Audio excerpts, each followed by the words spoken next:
I am here today to talk about the future of accessibility. There's a number of initiatives underway, and if you're not tracking what the W3C is doing, this will kind of be a summary of what's coming plus or minus over the next 2 years. Some of the things I can talk about in fairly concrete terms. Some of the things are a little bit still up in the air, so I'll try to point out at each step what stuff is done versus what stuff is still a little bit in flux. Recently, I transitioned a role at VMware. I went from being the accessibility manager for the program that I started up into being an accessibility architect. And so what that means is I get to focus on accessibility innovation and outreach. And that freed up a lot of time for me to work on a number of different accessibility initiatives. So I belong to the ITIC group, where they're the people who decide what the VPAT templates look like. I'm on the IAAP Global Leadership Council. I work in two different segments of W3C. One segment is the overall Silver program, which we'll talk about in more detail in a few minutes, and the other is the Maturity Modeling Subcommittee. So part of Silver will contain a maturity model where you can figure out where your organization is doing well at maturity and where you need a little bit of work. And that program is set to scale from one-person consulting companies all the way up through companies the size of VMware and universities and government organizations. So with that introduction, I'm gonna go ahead and get started. So first, I'm going to assume that you guys don't really know anything about W3C, and I'm going to take us through an accessibility timeline. It's like, how did we get here where we are today, and what is it that we know is pending? I'm going to talk a little bit about general WordPress accessibility advice. I'll talk about the guidelines in the WCAG that are going to be updated in the next release, and also the new guidelines that are pending. So first of all, the timeline. So accessibility started before 2006, but it really hit the map on 2006. I can't believe it's been 14 years since the Target lawsuit. So the Target lawsuit was the first lawsuit in the United States. We are a very litigious country that went all the way to a written ruling. And the written ruling was, yes, websites have to be accessible. And coincidentally, that's also around the time where WCAG 1.0 came out. At the end of 2008, WCAG 2.0 came out. So what happened around the same time as WCAG 2.0? iPhones. So there were no mobile specific guidelines in WCAG 2.0 because mobile and native apps really weren't a thing when WCAG 2.0 was released.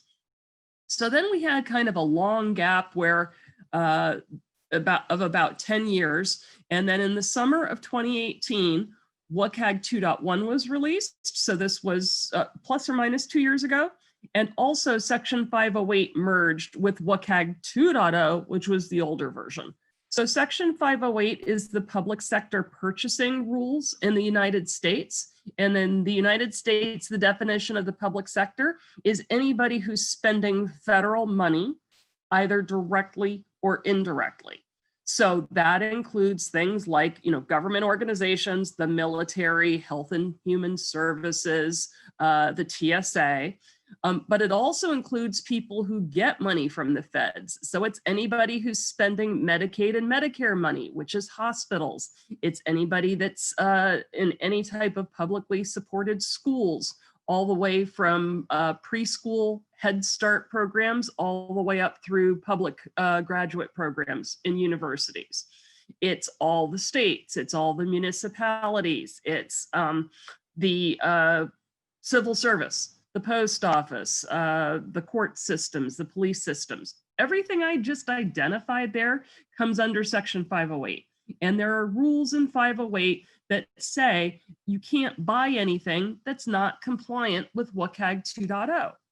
Now, unfortunately, for the 16 years that 508 had existed up until that point, because it had its own standard previously that also said things had to be accessible, but it was being measured in a different way. 508 was more known for people not following the rules than following the rules. So in 2019, September 23rd, the EU had its Stop Sell Web soft deadline. And what that meant is any software that was released after this date that was going to be public facing had to be accessible, or the EU governments wouldn't buy it. So again, the United States is very litigious. So what happened? People who had disabilities started suing companies who weren't complying with WCAG 2.0.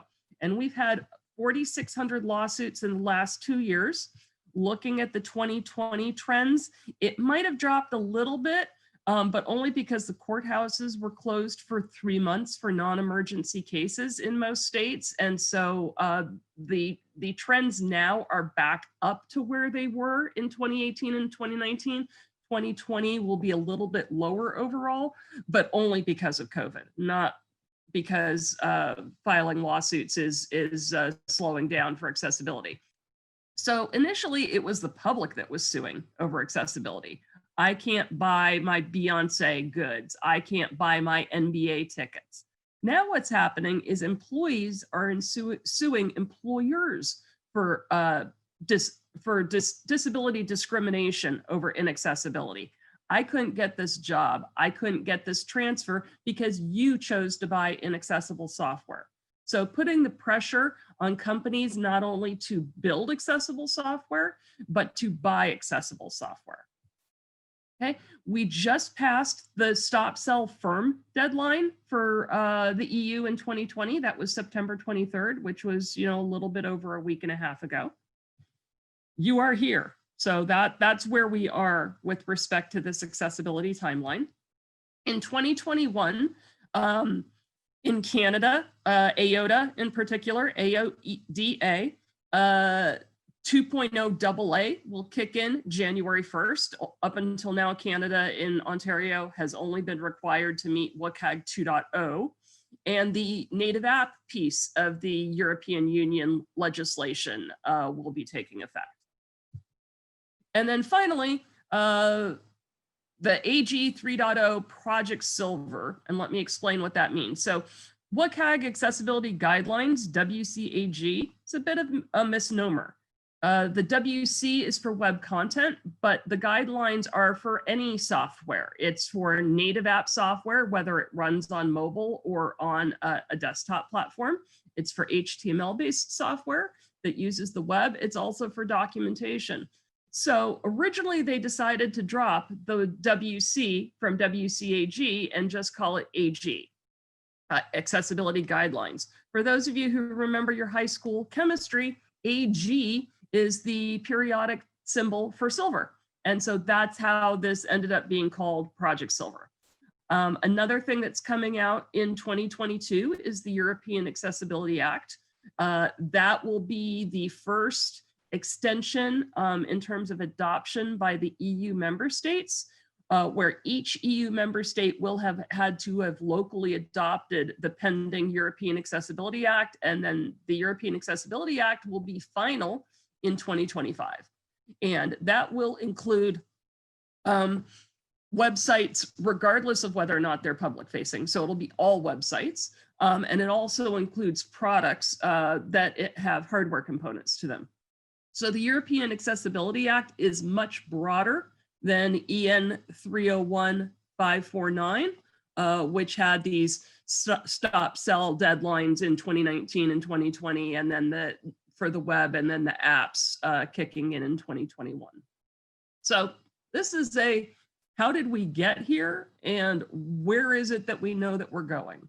So what's going to be part of all these W3C guidelines? Well, first of all, I want to talk a little bit about WordPress accessibility, and this may have already been discussed in previous conversations, so I won't take too long to go through it, but there are a bunch of accessible templates out there. There are accessible plugins out there. If you take an accessible template and you put an inaccessible plugin in it, you just broke accessibility.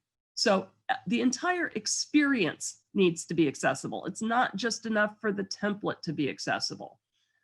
Things that are commonly used with WordPress that are mostly accessible, but you have to make sure that you implement them in an accessible manner are Microsoft and Google Forms, SurveyMonkey, MailChimp, Qualtrics, and Survey Gizmo. Lots and lots and lots of survey systems, especially survey systems that are designed to go with design tools. Those tend to be inaccessible. It's the standalone survey systems that occasionally are accessible, but you need to check these things because if you implement, for example, Hotjar on an inaccessible, you implement Hotjar on top of an accessible system, Hotjar is inaccessible. That's going to cause problems for your disabled users.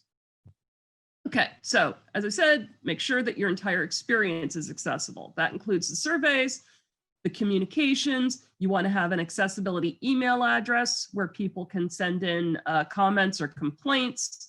You should have an accessibility statement on your site.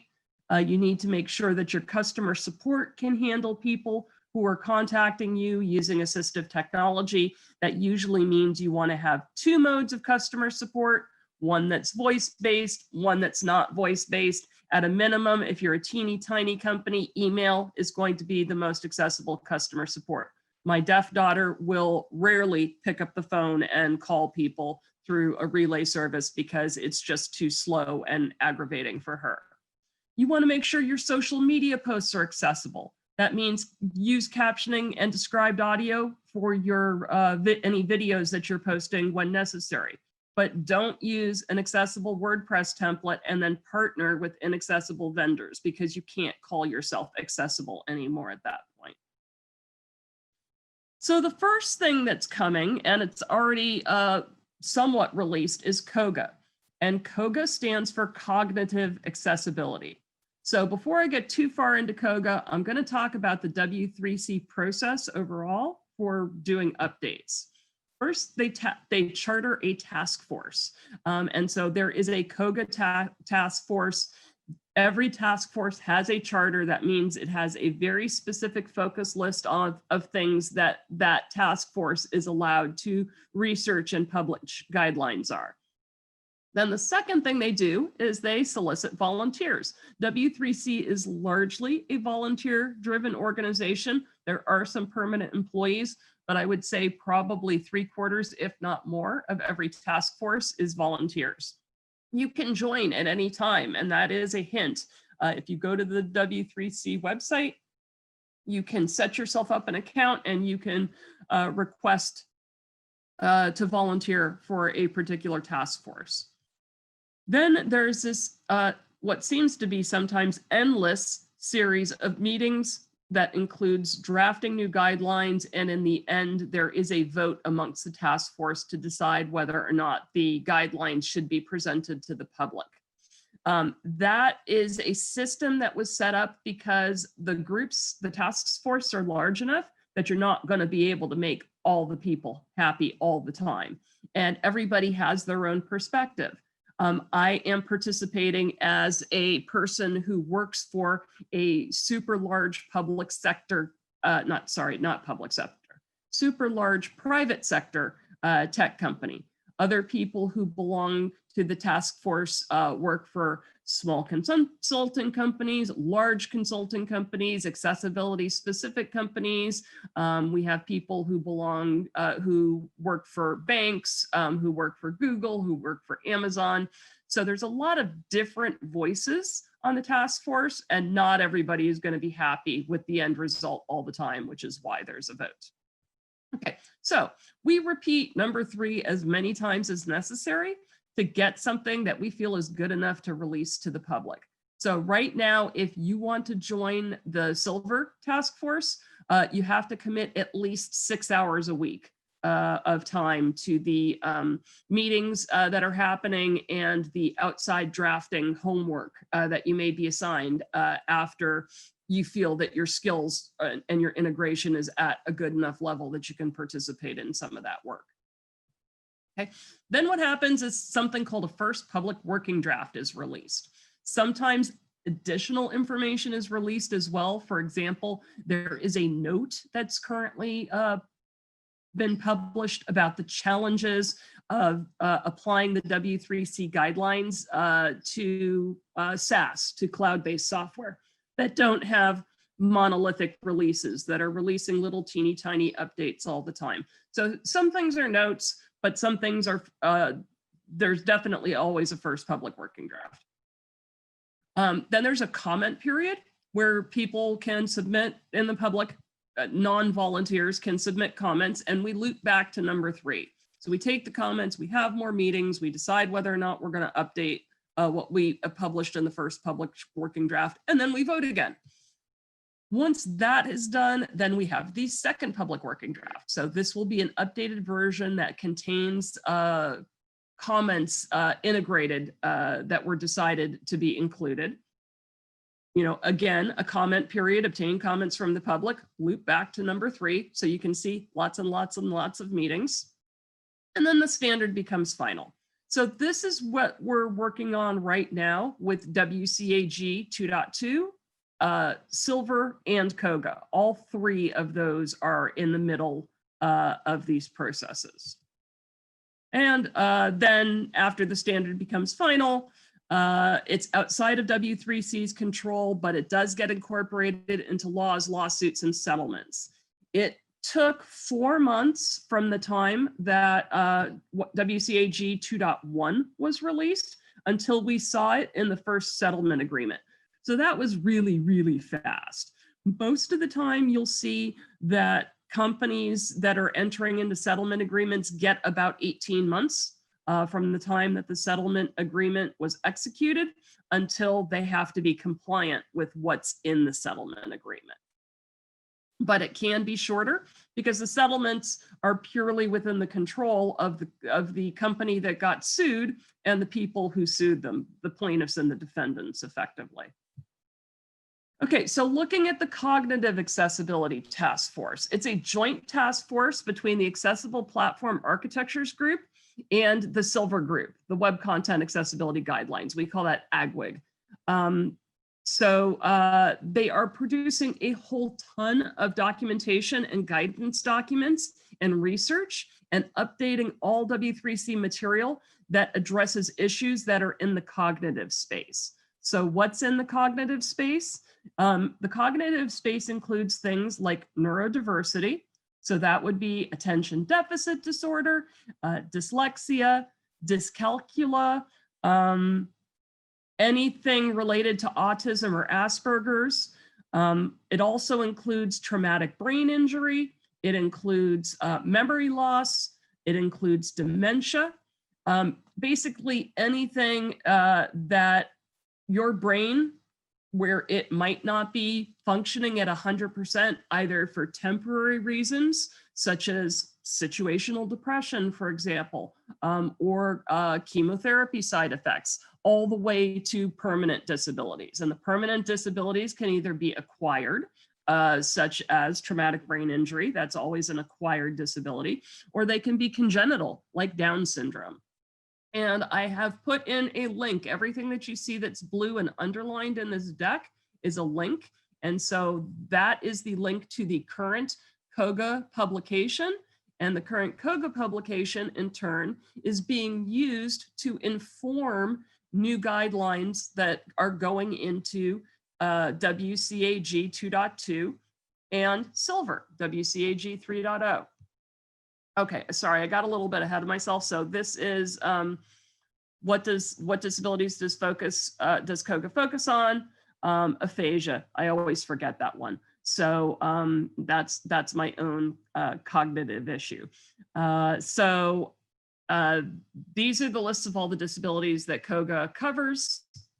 What types of guidelines is COGA going to bring us? First of all, there are a series of plain language requirements.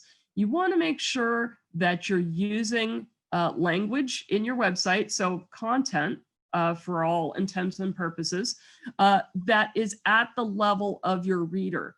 And when it's beyond the level of your reader, you want to make sure that you're linking to definitions that your reader can find easily. So for example, the word dyscalculia is not super well known to most people with 6th to 8th grade reading levels. So you would want to have a link whenever you use that word in your website, if it was included in your website, to a definition where somebody could read, oh, this is what dyscalculia means. The second type of groups of guidelines that COGA will bring us is clear purpose requirements, making it obvious to the users what it is that they're supposed to be doing and what steps they're going to be taking. Basically telling the user what the happy path is. And the third set of requirements that are coming are the need to be able to operate without having good memory. So leaving more breadcrumbs for your users to figure out how they got to where they are, and more importantly, how to get back to where they are when they forget things quickly, where they don't have good working short-term memory. So those are the three different categories that are of guidelines that are currently pending. And I'll get into more specifics about what we know about WCAG 2.2 and 3.0 that include instances of these types of guidelines. Okay, so now moving out of COGA and on to WCAG 2.2. So WCAG 2.2 is currently has its second public working draft out. It is still a work in progress. What we're about to talk about is still subject to change, but it's getting towards final. Originally, it was planned to be final in November. That got delayed a little bit because of COVID, and we're now looking at WCAG 2.2 becoming final in approximately June of next year. So that's June of 2021.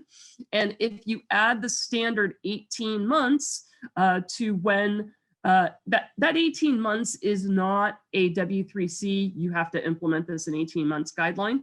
That 18 months is a somewhat safe buffer range that we have seen in the United States, where once a standard becomes final, if you implement that standard within the next 18 months, chances are you won't get sued. So that means 18 months from June of 2021 takes us either to the end of 2022 or the beginning of 2023 that you would have to have these 9 new standards implemented by in order to be relatively safe from lawsuit. I'm kind of using some fudging words here because, of course, you can get sued for WCAG 2.2 non-compliance the day after it comes out.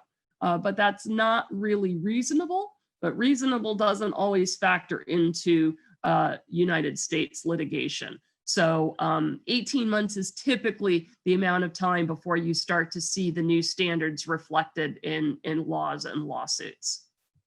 Okay, so there are 9 guidelines, new guidelines that pertain to WCAG 2.2. 8 of them are A and AA.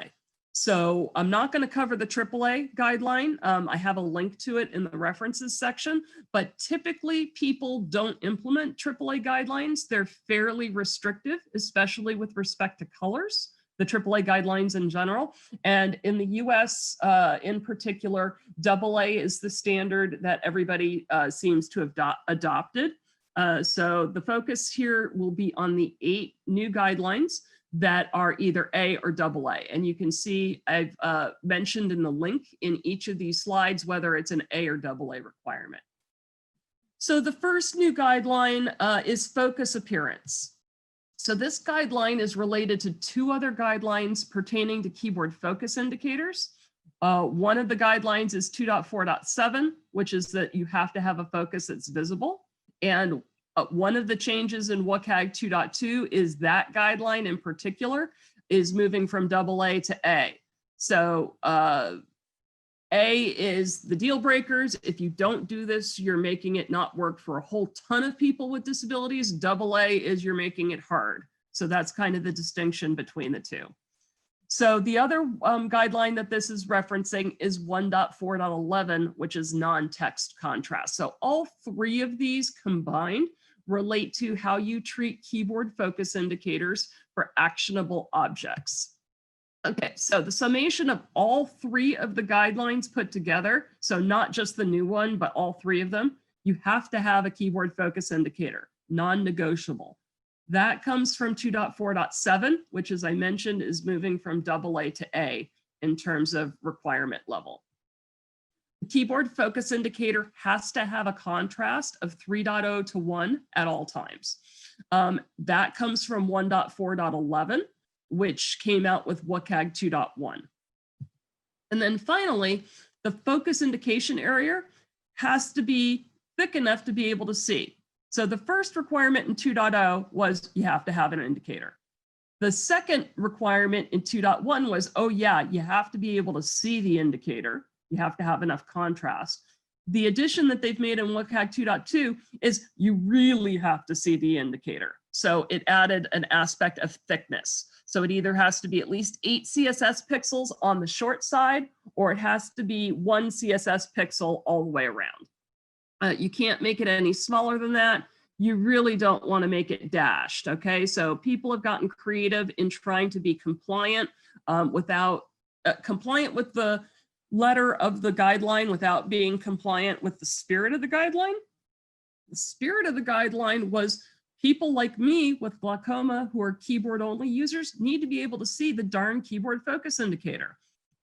Because people were trying to skirt that by making keyboard focus indicators, light blue or yellow, so that, the designers just didn't want it to impact what the website looked like.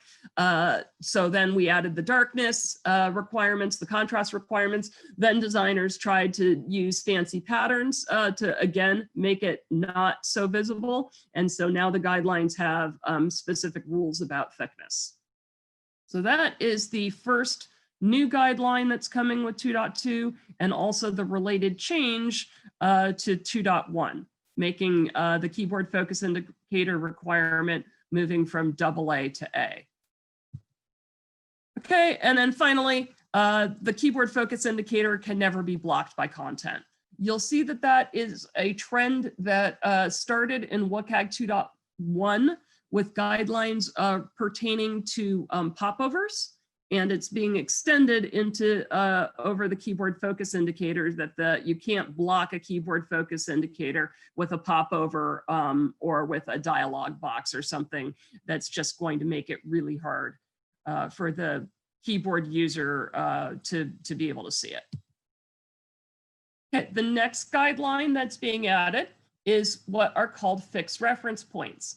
So, and you'll see that most of these guidelines additions come from pain points. So the pain point for 2.4.11, which is the one that we just talked about, is keyboard only users who use magnification. The pain point for fixed reference points is for people with any degree of vision loss who use magnification, or users with dyslexia who are using special CSS sheets to reformat the text, to put better spacing in, or to turn off justification. And what happens is when you magnify or when you add additional spacing, all your page numbering goes to heck. So if you are in a classroom setting or in a legal reference setting, somebody says, I'm on page 37, for you it might be page 53, because you've added that spacing or you've added that magnification and the page numbers have totally gotten out of sync. So you need to make sure that when you're on your table of contents and it says this section starts on page 37, if it's really on page 53 on your what you're looking at, that when you click on that link, it takes you to page 53. And it doesn't take you to page 37 absolute, because that's not the information that you're looking for. So there have to be fixed reference points so that people can get to what it is that they need to see in their environment that matches what somebody else is looking at it, even if the page numbers are different. Okay, the next item that's being added is for drag and drop. All drag and drop operations need to be accessible from the keyboard. To me, that's kind of a duh requirement. I felt that it was a miss in previous versions of WCAG. Inaccessible drag and drop had to be flagged as a keyboard violation and somewhat of a pillar violation in that something wasn't operable by people using assistive technology. If you're looking for how to implement accessible drag and drop, Salesforce Lightning, which is an open source design system, has good accessible drag and drop patterns, and I've linked to an article that explains how to implement them. The Clarity design system, which is at clarity.design, it's the design system that comes from VMware that I work on, will be having accessible drag and drop in a soon to be released version. It will probably come out before WCAG 2.2 comes out. Okay.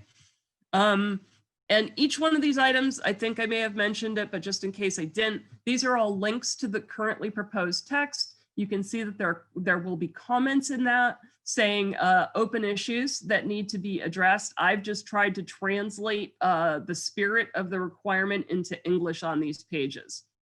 So 3.2.7 to me, like 2.5.7, was something that was kind of a miss. It could be implied that there was a keyboard operation violation, which that requirement didn't actually work for mobile. So for example, you could have a hidden control, for example, a swipe left to delete in a native app, and there was really no guideline in WCAG 2.1 that made that illegal. And you have to remember, not everybody can touch their device. Not everybody can use a keyboard. So you need to have a way from the keyboard to trigger hidden operations, which then SIP and PUF devices and switch devices use keyboard simulation in order to access those, even though the user still is never touching a keyboard. So swipe left to delete in a native app is where hidden controls are most common. Advancing controls for a manual slide carousel. So if you have a carousel that doesn't automatically move and it's got arrows that only come up when you mouse over to them, those controls are considered hidden. So you need to have keyboard controls, or they have to be visible without requiring hover. So another way you could do it is making them persistently visible. How do you make them persistently visible? You could make that a feature that's associated with a login. So that would come under personalization, where you could have somebody set up things in their account saying, I want closed captioning turned on all the time. I want all hidden controls visible all the time. I always want to use a dyslexia-friendly font. Accessibility features that you could associate with the login so that once the user logs in, all those features get set automatically. Okay, pointer target spacing is another add-on from WCAG 2.1. 2.1 had a guideline for what they called inadvertent activation, but it didn't have a spacing. So that gave us a guideline of minimum size of 44 CSS pixels square, but it didn't talk about spacing.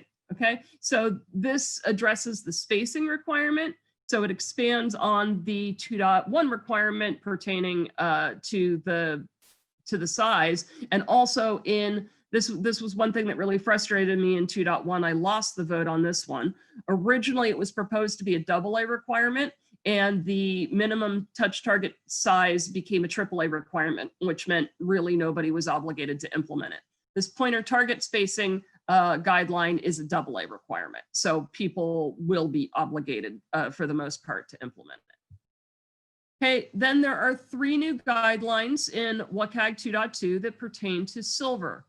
One is finding help, one is accessible authentication, and one is redundant entry. And you can see all 3 of these are A-level requirements, because you're blocking an entire group of people with cognitive disabilities from being able to interact with your site or your software if you're not doing these 3 things. Okay, so findable help. Every single page has to have help available somewhere, okay? Either how to get in touch with a human, how to contact the human, so a phone number or an email address, a self-help option, so context-sensitive help for that page, or a fully automated contact mechanism. So you need to have one of those minimum on every single page, you know, probably in the footer, although WCAG is not prescriptive about how you implement the guidelines, just that the guidelines have to be implemented. Accessible authentication. So authentication, meaning logging in. If it requires on a cognitive function test, you also have to have another method that doesn't rely on a cognitive function test. Memory, which includes remembering a password, is considered a cognitive function test.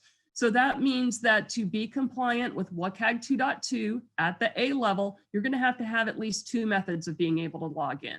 The standard username and password and some type of secondary login, such as biometrics or sending a link or a code to a registered phone, so that somebody who has memory issues and can't remember their passwords still has a secure way of getting in. Okay, WCAG, the next one, redundant entry. Okay, this is one of my pet peeves. I'm so glad that they implemented this feature because to me, this happens all the time. So you try to log in on something that you haven't seen in a year, the login fails, you press forget password to reset your password, and it asks you to type your login again. Okay, it had the login. You already put it in when you tried to log in.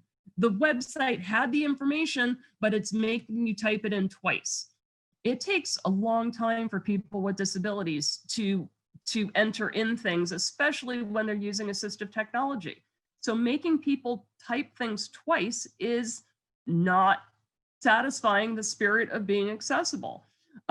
Failing to implement auto-population is not following the spirit of being accessible. So those 2 things are going to be part of WCAG 2.2 under redundant entry, which is part of COGA. And then finally, where are we on 2.2? The second public working draft is out. It's anticipated to be final by next summer. And as I mentioned, in the US, that means you're going to have about 18 months before you get in trouble in terms of litigation. I'll quickly go through Silver. As I've mentioned, Silver is the next evolution in the W3C guidelines. And the Silver name came from the idea that it was just going to be called Accessibility Guidelines, but we took a vote and we decided to leave the WC in because it's what people are familiar with. So Silver is WCAG 3.0. It's more of a focus on functional need than it is on guidelines. So for example, remember those 3 different guidelines that pertain to keyboard focus indicators? Those are all going to be grouped together. I'm responsible for something that's being called content structure. Content structure will be the 3 different heading guidelines that currently exist grouped together. In terms of scoring, there will be a scoring function of how compliant you are, which is going to be more of a focus on being substantively conformant. Right now, as the VPATs and WCAG stands, if you have 5,000 pieces of alt text and you have one little teeny piece away in a corner that's not working correctly, you're considered to be non-compliant. Here, the focus is less on the absolutes of compliance versus non-compliance. It's more focus on, can a user with a disability use this software? And there's also going to be completely brand new areas of guidance. One will be on VR and XR, so virtual reality and extended reality. And another area that's being added is maturity modeling. This isn't intended to be an exhaustive list, just to give you an idea of what types of things are coming in Silver and where it's going to be different than the versions of WCAG that we've had since 2006. Okay, so resource summary at the end. These are all of the guidelines that are coming with 2.2. And I am happy at this point to take any questions that Amber, I believe, is going to pass those on to me from the YouTube feed. And I'm going to drink some coffee. Well, thank you so much. That was very informative. There are quite a few questions here about how you got started and volunteering. Can you share a little bit about your background and what got you interested in this? Sure.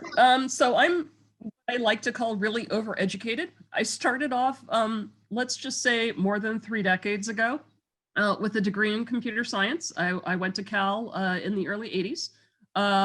Then 10 years after that, I decided I wanted to go to law school. My third year of law school, we discovered that my middle daughter was losing her hearing.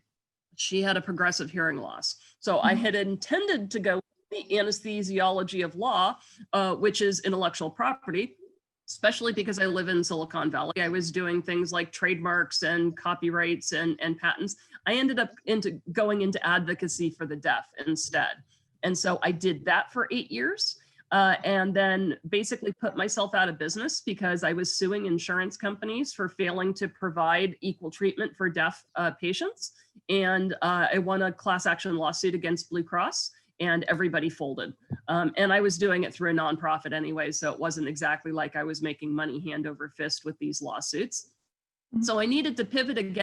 And that was just when accessibility was really starting to take off. That was about 8 years ago. And I've been in digital accessibility ever since. So I think it makes it's a really nice intersection of what I love to do the most. It's tech, because if some developer says, oh, that's going to be hard, my response is always, would you like me to code that for you? I mean, I can actually tell when they're trying to avoid doing something just because they don't want to do it. I use my legal degree to interpret the laws, and then I also went back and got an MBA, so I also see the business perspective of accessibility, and I can write really strong business cases for it. So people automatically assume that because I've used a wheelchair since I was 5, that's why I got into accessibility, but I actually got into accessibility because of my deaf daughter. To me, my wheelchair is just a mechanism of getting around. I don't particularly consider that a disability. And then what was the second question? The second question was about volunteering. Yeah, so there's a couple of people who have asked, what kind of tasks do people participate in W3C task forces? What are the tasks that they end up doing? What is the volunteer experience like? Sure. So like I said, lots and lots and lots and lots of meetings, and a little bit of takeaway and go do some research on your own. So for example, in the maturity modeling subcommittee, which I co-lead with David Fazio, right now what we're doing is we have built a framework of dimensions and attributes, and everybody on the team has one dimension, and they are defining all the different attributes. So we are proposing, and this hasn't even been reviewed. I have to be a little bit vague here because it hasn't been reviewed by the Silver subcommittee yet. That's happening in about a month. But everybody has been assigned one of those things. So we go in, we put in straw man information about what we think the attribute should look like for that dimension. So let me give you an example. For a dimension of software development lifecycle, it might include an attribute of you have a software QA plan that references accessibility and assistive technology. And then we get together and we meet as a group and we talk about each other's work, and we wordsmith it so that in the end, it all looks like it was written with one cohesive approach by one individual instead of actually being worked on by 6 or 8 different individuals, because that's really important to the end product. So meetings to discuss what's going on. We all work in Google Docs together and put in comments about each other's work. We refine the comments. Then the maturity model subcommittee takes that and reviews it with the Silver committee. Once it's approved by the Silver committee, then we take it up to what they call the AGWIG, the Accessibility Guidelines Working Group. Once it gets approved by them, then it gets published for the general community to comment on. And at any time, somebody who is identified as a volunteer can look at any of the draft material in GitHub. We use Git for versioning all of our documents, and that's where we release from.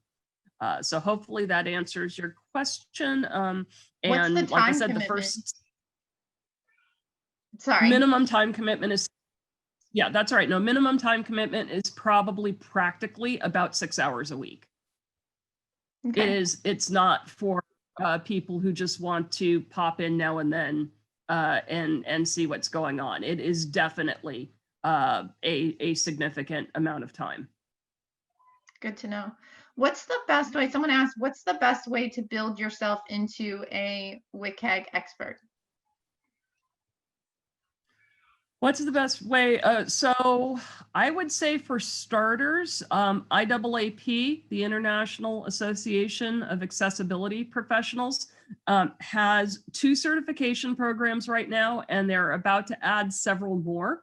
So there's the CPACC, which is Certified Professional Accessibility Core Competencies. That's, for lack of a better phrase, the Accessibility Manager certification. Then there's the WAS, which is the Web Accessibility Specialist certification. That requires significant coding chops. And then the 3rd certification that's coming is Strategic Leader in Accessibility. So that's people who are looking at implementing accessibility at the organizational level. How do you set up training programs? How do you set up support programs? How do you make sure your documentation is accessible? So certifying through those groups definitely demonstrates that you have a particular level of accessibility skills. I write a lot. I've been writing twice a week now for 2 years. I'm up to, I think, 154 articles when I counted last week on various different approaches to accessibility. So the last article that I wrote was about making sure that people use context when they're identifying what their alt text should be. So that's a way that you can demonstrate your accessibility skills. I think building your accessibility brand on social media is really important. I wrote an article on that. You definitely need to have an accessibility elevator pitch, so you can explain in 45 seconds what is it that you as an individual bring to an accessibility program. So those things are all, and then obviously doing presentations like this, and preferably recorded presentations so that people can get them on demand.